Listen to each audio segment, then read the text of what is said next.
I stood there, phone in hand, listening to the distant wail of approaching sirens. Karen hadn't moved. She didn't flinch when the first officer arrived, just waved at him like she was greeting a neighbor. I could feel the heat rising in my chest, not just anger but disbelief that someone could be this audacious. The officer approached cautiously. "Ma'am, can you step away from the grave?" he said, voice firm but polite. Karen tilted her head, pretending to think. "Step away? Oh honey, this isn't about me. This is a public space. I'm just parking," she said, gesturing at the mound like it was a driveway. I swallowed hard, trying to keep my composure. My hands were still shaking, but I forced myself to stay calm. "Officer, she's standing on my son's grave. I can't believe this is happening," I said, voice barely above a whisper. The officer glanced at the grave, then back at Karen. "Ma'am, that's a grave. You can't be on it." Karen rolled her eyes. "Grave? Oh, come on, it's just dirt. Look around, everyone's standing on dirt. No big deal." My jaw tightened. I wanted to scream, but I knew I had to be smarter than that. Every moment I lost my cool, she won. Every laugh she got at my expense was another punch to my chest. The crowd was holding their breath. I could feel their eyes on me. Friends muttered under their breath. One woman whispered, "Who does this?" Karen, of course, decided this was the perfect time to give a little speech. "I'm just trying to make life easier for everyone," she said, flapping her hands as if her reasoning made any sense. "Why does everyone get so upset about a little inconvenience?" I couldn't take it anymore. I bent down to steady myself on the edge of the grave and whispered, more to myself than to anyone else, "This is insane. Absolutely insane." The officer stepped closer, gently but firmly guiding Karen off the grave. "Ma'am, I need you to move now. You're disturbing a funeral." She huffed, muttered something about HOA rules, and shuffled off, still muttering under her breath. I watched her go, a mix of relief and lingering fury swirling in me. Relief that she had moved, fury that she thought this was acceptable behavior. I knelt by my son's grave again, hands buried in the cool earth, trying to steady my racing heart. "It's over," I whispered, though part of me knew it was. Something told me Karen wouldn't just leave this alone. She had a way of escalating things, of turning simple life events into full-blown chaos. As the officer returned to the path, I could see him shaking his head slightly, like he'd witnessed something he couldn't quite believe. And I realized this wasn't just about a parking dispute. This was about decency, respect, and boundaries. Things Karen seemed incapable of understanding. I stood up, brushing dirt from my hands, and looked around at the crowd. Everyone was still watching, some in sympathy, some in disbelief. I took a deep breath, the wind cutting through the tension like a knife, and whispered under my breath, "This isn't over, Karen, not by a long shot." The funeral continued, but my mind was already racing ahead. What I would do, how I would protect my son's memory, how I would make sure Karen faced consequences for this unforgivable act. There was no turning back now. The moment she parked on that grave, she ignited a fire that would only grow hotter, and I wasn't about to let it die down. As I watched her walk away, smug as ever, I felt a strange mix of rage and determination. One thing was certain, if she thought she could get away with this, she was about to learn the hard way that some lines should never be crossed, no matter how entitled you feel. And deep down, in the hollow pit of grief and fury, I knew the story was far from over. I thought the worst was over when Karen finally stepped off the grave. I thought maybe the funeral could continue in some semblance of peace. But peace doesn't exist when Karen's around. As we lowered my son into the earth, I could feel eyes on me, not just sympathetic ones, but wary ones, people who knew the storm wasn't done. And sure enough, Karen had other plans. She wasn't satisfied with just standing there silently. No, she had to make sure everyone knew she was still in control. She started muttering loudly, like some self-appointed referee of the cemetery. "Really, people overreact so much," she said. "It's just a little dirt. Honestly, grief makes everyone so dramatic." I clenched my fists, trying to ignore her, but something in me snapped. I turned to her, my voice shaking but steady enough for everyone to hear. Karen, this isn't about dirt. This is about respect. For my son, for every family here today, step back. She looked at me, tilting her head like she was assessing a bug. Respect? Oh please, don't act like you're the only one who's grieving. I have rights too, you know. That's when I noticed it. Her smug little smile, the one that said she thought she could argue her way out of anything. That smile had ruined countless HOA meetings, and now it was standing on my son's grave. I took a deep breath, trying to channel every ounce of patience I had left. Officer, I said, nodding toward the policeman nearby, she's still causing a scene. Can you remove her from the property? The officer nodded, approaching her cautiously. Karen, of course, wasn't going to make this easy. You can't tell me what to do. The HOA gives me rights here, she shouted. I couldn't help it, I laughed, a short, bitter laugh. Karen, do you honestly think the HOA has the right to override basic decency, the right to stand on a grave? Her mouth opened and closed like a fish, but no words came out. She was speechless for a moment, which was rare. I almost felt sorry for her, but only for a second. The officer tried again, gently but firmly. Ma'am, you need to leave now. This is private property and you're disturbing a funeral.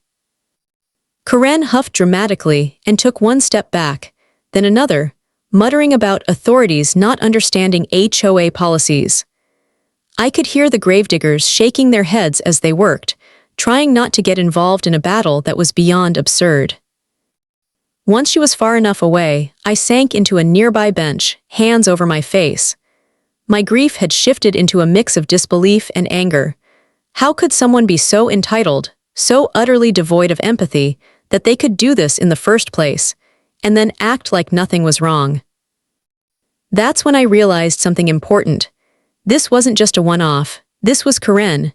This was who she was, someone who thrived on control, chaos, and showing off her authority, no matter how inappropriate. And if I wanted justice, I couldn't just let it go. I had to fight. I started thinking about what I could do next. Call the HOA, they'd probably issue a strongly worded memo and consider the problem solved. Call the police, they'd take a report, maybe give her a warning and move on. No, this needed to go further.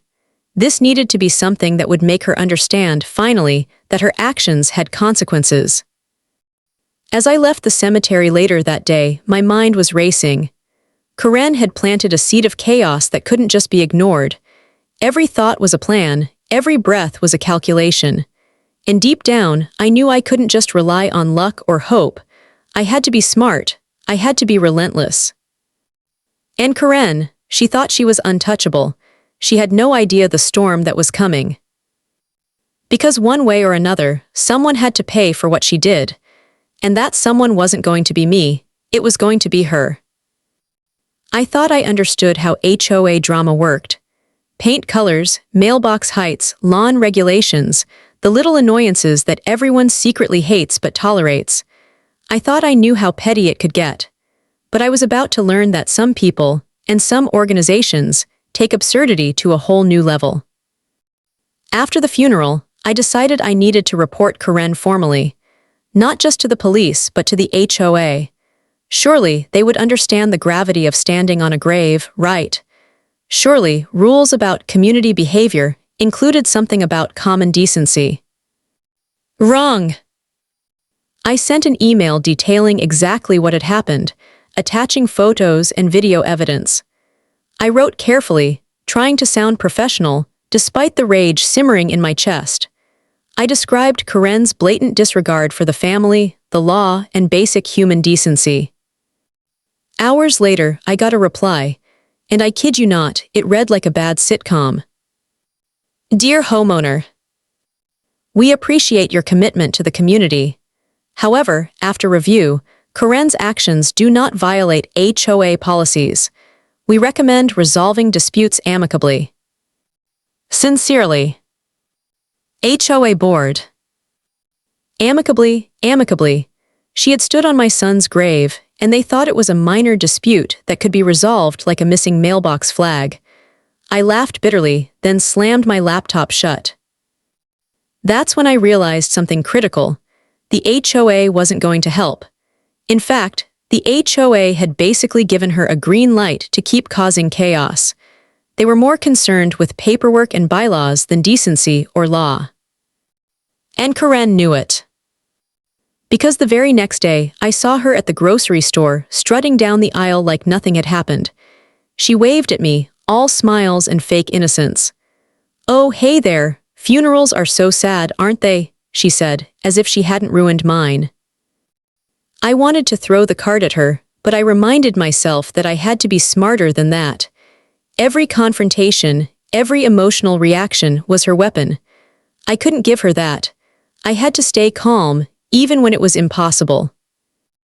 That night, I sat at my kitchen table, evidence spread around me. Photos, video clips, witness statements. My anger had shifted into focus. This wasn't just about grief anymore. This was about accountability. Karen had crossed a line, and the HOA had made it clear they wouldn't step in. So if anyone was going to make sure she faced consequences, it would be me. I started planning. Lawyer calls, filing reports, civil claims, and maybe even criminal charges. I didn't know exactly what route I'd take yet, but I knew I had to do something. She couldn't get away with this, not her, not now. The more I thought about it, the more I realized Karen wasn't just a nuisance. She was a predator of chaos, and she thrived wherever rules were vague. And the HOA, with its love of bureaucratic loopholes and avoidance of responsibility, was the perfect cover for her madness.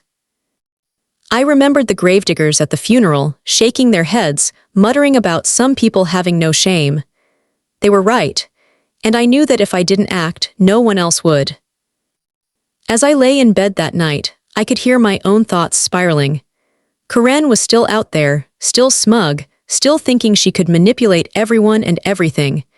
The HOA wouldn't stop her, the casual bystanders wouldn't stop her, but I would. And I knew one thing for sure. The next time we met, Karen wouldn't be standing on my son's grave. She wouldn't have the upper hand. Not in my life, not in my family's memory. Because the moment she thought she could get away with this, she ignited a fire she wasn't ready to face. And I had every intention of making sure that fire burned hot, and burned only for her. After the funeral and the HOA's laughable response, I knew I couldn't rely on anyone else. The police might take a report, the HOA might recommend amicable resolutions. But if I wanted Karen to face real consequences, I had to be the one to build the case. I started small. My phone became my weapon. I took every photo I could, her SUV parked where it shouldn't be, the exact moment her heels sank into the fresh soil, her face smug behind those ridiculous sunglasses. Each photo told the story that words alone couldn't capture. Then came the video. I had to be discreet. Karen thrived on chaos and public performance, so I had to catch her in moments that couldn't be. I recorded the gravediggers' reactions, the whispers from bystanders, the way she strutted as if she had just won a trophy for audacity. Every clip was another thread in the web of proof I was weaving. Next, I talked to witnesses. Friends, family, even strangers who had attended the funeral. Everyone remembered something, whether it was her loud commentary, the way she parked, or the look on her face as she claimed she had rights over a grave. I collected statements, recorded them on my phone, and typed them up. Every detail mattered. It was exhausting, emotional, painful, but each piece of evidence made the story clearer. The more I documented, the more I realized this wasn't just an isolated incident. Karen had a history. Word on the street, and by street, I mean HOA gossip, was that she thrived on bending rules to her will. She had bullied neighbors, meddled in minor disputes, and even tried to claim authority in situations she had no right to. I started digging into HOA records, past complaints, and meeting notes. There it was, a pattern. Karen had been cited multiple times for disruptive behavior, for intimidating neighbors, for misusing community property, and somehow she had never faced real consequences. Until now. Even my lawyer was surprised when I laid it all out. "You've got more than a civil case here," she said, scrolling through photos and videos. "This is escalating into criminal territory. desecration, harassment, and intentional disruption of a funeral. This isn't HOA-level petty stuff. This is serious. I felt a strange mix of relief and dread. Relief that someone finally understood the scope of her actions, and dread that the next steps would be intense, stressful, and emotionally draining. But I also felt a spark of determination. This was bigger than me now. It was about justice, for my son, for my family, and for anyone else who might cross paths with Karen in the future. I also realized I had to be careful. Karen wasn't just a bully, she was clever. She had a way of twisting situations, turning herself into a victim and dragging others down. Every step I took had to be calculated. Every piece of evidence had to be airtight. One mistake could let her wriggle out again. So I documented everything. Every conversation, every text, every email she sent or tried to send. Every small act of intimidation became part of the bigger picture. The more I gathered, the clearer it became. The law was on my side if I was meticulous. And meticulous I could be. By the end of that week, I had a folder bursting with evidence. Photos, videos, witness statements, HOA records, and a timeline of Karen's actions. It was overwhelming but also empowering. I could see the path forward. I could see justice taking shape, even if it was slow. As I closed my laptop that night, exhausted but focused, I whispered to myself, Karen thought she could stand on my son's grave and get away with it. She has no idea what's coming. And for the first time since the funeral, I felt a flicker of hope amidst the grief. The fight wasn't over. In fact, it was just beginning, and this time I wasn't alone. After a week of compiling every piece of evidence, I finally picked up the phone and called my lawyer. My hands shook as I dialed, but not from fear. This was anticipation, adrenaline, and a little bit of righteous fury all rolled together. "Are you sure about this?" my lawyer asked, a mix of disbelief and concern in her voice. "You're talking about filing a criminal complaint, civil claims, and possibly involving desecration charges. This isn't small-time HOA drama anymore." I swallowed hard and nodded, even though she couldn't see me. "I'm sure," I said. "She crossed a line. There's no coming back from this. She needs to face consequences." The next few days were a whirlwind. Filing paperwork, serving notices, sending certified letters. Each step was a calculated strike in a battle I knew wouldn't be easy. Karen, of course, reacted exactly as I expected, with defiance, arrogance, and an endless stream of excuses that seemed pulled from a bad sitcom script. First came her emails. "You're overreacting. This is harassment," she wrote. "I have every right to park where I want. The HOA has rules and I'm simply following them." Then came the calls, long, rambling, infuriating calls where she tried to intimidate me. "I know people. I know lawyers. You won't get away with this," she said, her voice a strange mix of rage and glee. I listened, nodded silently, and documented every word. Each call, each email, each ridiculous claim was another brick in the wall of proof I was building. Karen thought she was in control, but in reality, she was digging her own hole deeper with every interaction. Finally, the day came to submit the case formally. I remember sitting in the lawyer's office, hands gripping the table, my heart racing. The folder of evidence sat between us, heavy and intimidating.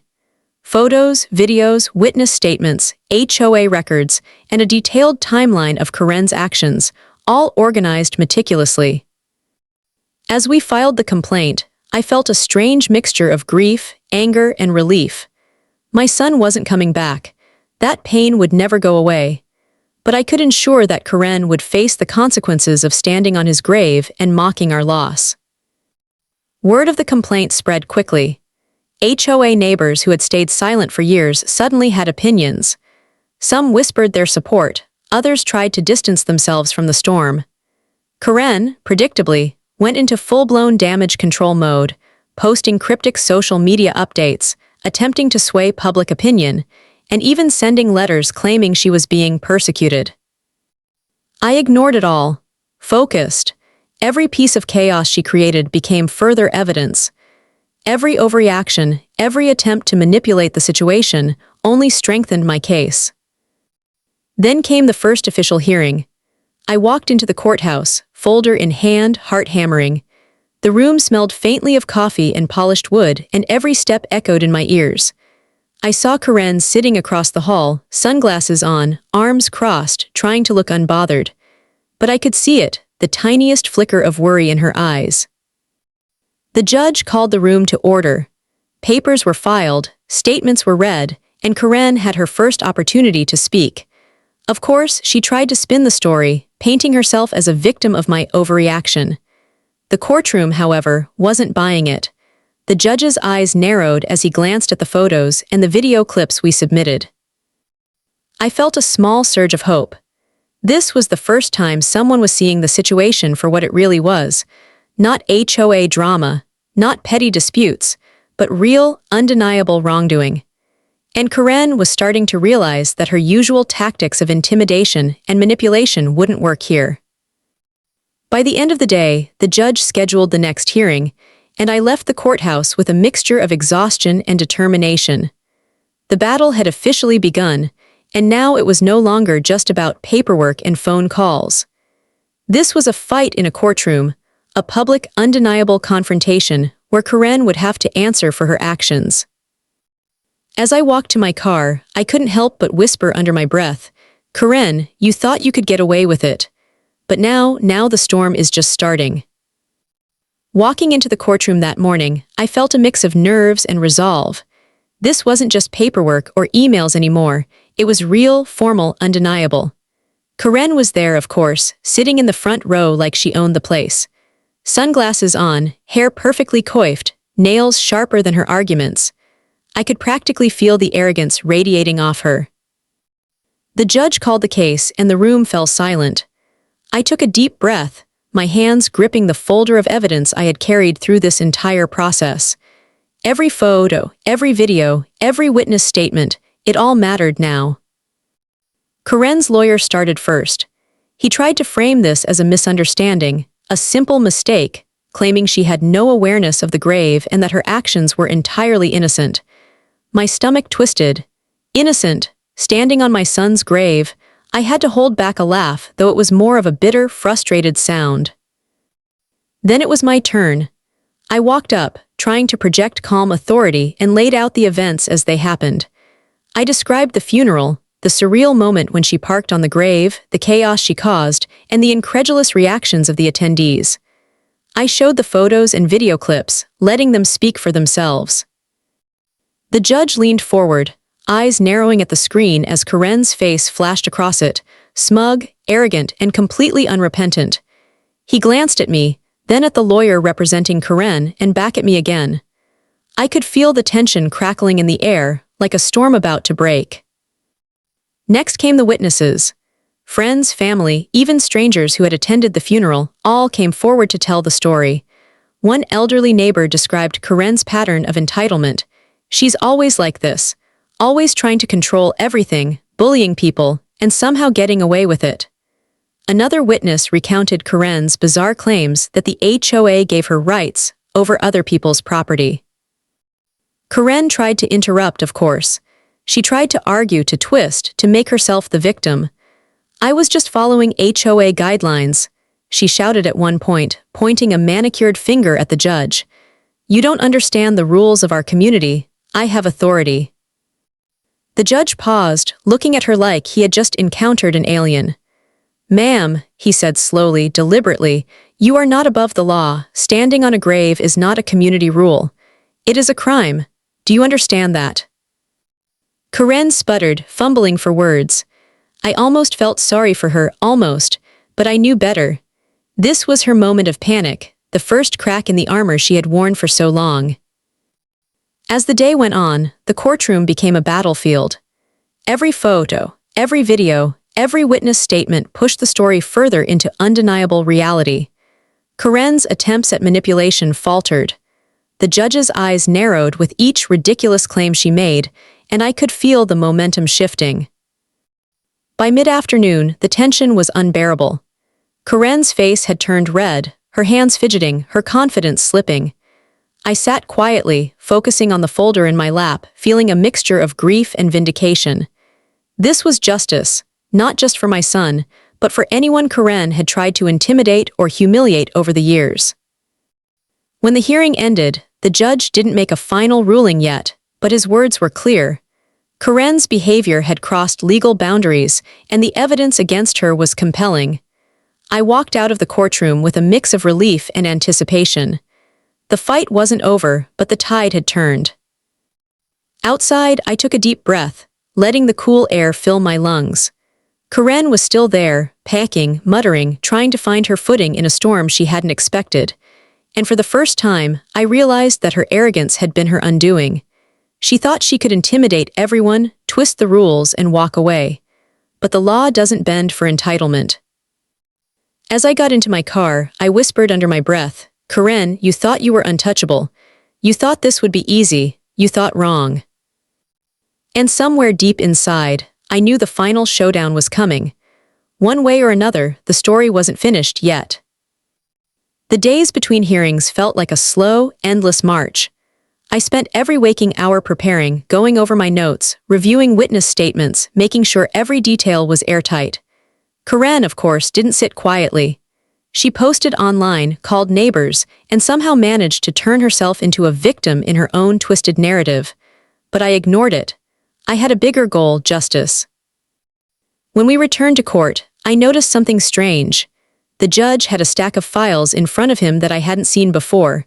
My lawyer whispered, "Looks like the prosecution has uncovered more than we expected." I tried to stay calm, but my pulse quickened. What could be worse than what Karen had already done? Then it happened. During the testimony, a former HOA member stepped forward. He had worked closely with Karen in previous years, and what he revealed sent chills down my spine. "Your Honor," he said, "Karen has a documented history of disturbing graves and memorial sites in other communities. She's done this before multiple times, and in some cases, it involved threats to family members and witnesses who spoke up." I froze, my stomach sank, but only for a moment. This wasn't just about my son anymore. Karen's actions were part of a dangerous pattern. Every ounce of disbelief, every laugh she had at the funeral, now looked like a sign of a much larger problem. The courtroom went silent. Karen's jaw dropped, her sunglasses slipping down her nose. She looked around frantically, as if trying to find someone, anyone, to rescue her from the reality of her actions. But there was no escape. The judge leaned forward, voice sharp. "Ma'am, do you understand that your behavior is not only reprehensible, but criminal, and that this is part of a documented pattern of harassment and desecration?" Karen's hands fidgeted. It's not true," she stammered. The witness continued, detailing past incidents, showing emails, HOA complaints, even police reports from other towns where Karen had caused chaos and targeted grieving families. It was horrifying, and yet strangely satisfying. Finally, the truth was being laid bare. I sat back, feeling a mix of relief and righteous fury. Every photograph, every video clip I had painstakingly gathered was only one part of the story. Now, the weight of evidence from multiple incidents was like a tidal wave ready to crush Karen's arrogance. As the testimony ended, the judge called a recess. I could feel the tension in the room like static electricity. Karen was pale, muttering under her breath, her carefully constructed persona unraveling before everyone's eyes. For the first time, I saw fear, real fear. Walking out of the courtroom, I whispered to myself, "This is it. This is when she realizes she can't manipulate, threaten, or bully her way out. The law doesn't bend for entitlement, Karen, and it never will." Back at home that evening, I couldn't stop thinking about the irony. Karen had spent years thinking she was untouchable, that rules and consequences didn't apply to her. And now, the very system she had mocked was about to deliver the verdict she never expected. I also realized something deeper in that moment. This fight had become bigger than me. It wasn't just about my son anymore. It was about standing up to people who believe they can destroy lives without consequence, about showing that there are lines you cannot cross, and that the law, eventually, catches up. As I prepared for the next hearing, where the judge would deliver his sentence, a strange calm settled over me. The storm wasn't over yet, but I had done everything I could. The rest was out of my hands. And somewhere deep down, I knew one thing for certain. When the gavel finally fell, Karen's reign of chaos would be over. Her arrogance, entitlement, and cruelty had led her to this moment. And justice was coming. The day of the final hearing arrived, and the tension in the courtroom was thick enough to choke on. I walked in, folder in hand, heart pounding, but with a strange sense of calm. After months of grieving, evidence gathering, and courtroom battles, this was it, the moment when justice would finally be served. Karen was already there, sitting smugly in the front row, sunglasses hiding any trace of fear, or so she thought. She gave me a little smirk as I passed, like she was trying to show she wasn't intimidated. But I noticed the slight tremble in her hands, the tight line of her lips. Even she knew this was different. The judge called the courtroom to order. Karen's previous antics, the witness testimonies, the photos and videos, and all the evidence of her pattern of desecration were laid out once more. The courtroom was silent, hanging on every word, as if the entire building held its breath. Karen's lawyer made a final attempt, pleading for leniency, citing HOA confusion, claiming ignorance, and even attempting to paint her as a victim of misunderstanding. It was almost comical if it weren't so infuriating. The judge listened patiently, but I could see his eyes narrow. Every argument fell flat. Then the judge leaned forward, his voice steady but full of authority. "Ms. Karen," he began, "you have shown a blatant disregard for decency, human life, and the law. Your actions, standing on a grave, harassing grieving families, and engaging in repeated patterns of desecration, cannot be ignored. The court has no choice but to hold you fully accountable." Karen's face went pale. I felt a mix of disbelief and vindication wash over me. She opened her mouth, sputtering, trying to argue, but the judge raised his hand, silencing her instantly. "You will serve 10 years for desecration," he declared. "Additionally, you are prohibited from engaging in any community or HOA-related activities during this period. May this serve as a reminder that some lines are never to be crossed." The words hit me like a wave. 10 years, justice. Finally. Karen sat frozen, glasses sliding down her nose, fingers trembling, completely speechless. I wanted to watch her reaction, but I forced myself to turn away for a moment, breathing deeply. This was bigger than anger or satisfaction, it was closure. I walked over to the courtroom exit, pausing for a moment as the enormity of the day sank in. Months of pain, grief, and frustration had led to this moment. My son's memory had been honored, and the person who had violated it so flagrantly was finally being held accountable. Outside, the sun shone in a way that felt almost symbolic, breaking through the clouds like a promise of healing. I could hear whispers from the crowd, murmurs of support, relief, and disbelief at the outcome. I felt the weight of months lift from my shoulders, replaced by a quiet, steady sense of justice fulfilled. Later, I returned to the cemetery. I knelt by my son's grave, placing my hands on the cool earth. The memorial flowers were still bright, and for the first time since that day, I felt a sense of peace. I whispered his name, telling him that the world had finally acknowledged his importance, that his memory had been protected, and that those who had dared to disrespect it had been stopped. And yes, somewhere in the back of my mind, I couldn't help but smirk a little. Karen had spent so long thinking she was untouchable, so long believing that rules didn't apply to her, and now, after 10 years, she would have plenty of time to think about what she did. I left the cemetery that day with a sense of closure I hadn't thought possible. Grief doesn't disappear, it never will, but justice has a way of easing the sharpest edges. I had fought for my son, for his memory, and for what was right. And in the end, that fight had mattered.